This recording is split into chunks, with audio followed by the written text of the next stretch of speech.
This man, Cris Hani, the leader of South Africa's Communist Party, was shot dead as he arrived home. I still remember seeing a picture of his body on the front of the Star newspaper in Johannesburg and how shocking it was to me. He was the first person I had been familiar with in life, who I had seen on television, who I had heard speaking, and who I had then seen dead, murdered because of his political beliefs.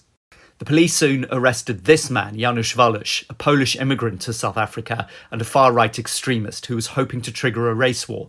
But Janusz Wallerz had not been working alone.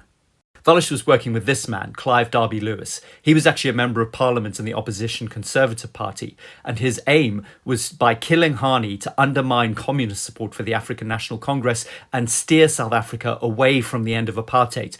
His plan obviously would ultimately fail because the year after Hani's assassination, Nelson Mandela would be elected president. Clive Derby-Lewis and Janusz Wallerz both denied their involvement in Cris Hani's assassination, and for a while it looked like they would get away with it.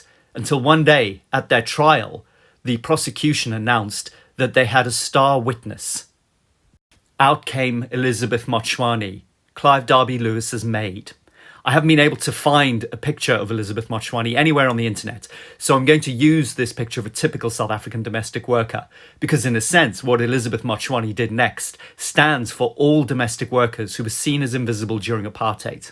Elizabeth Moshwani recounted in vivid detail how Clive Derby-Lewis and Janusz Wallerz had plotted the assassination of Cris Hani.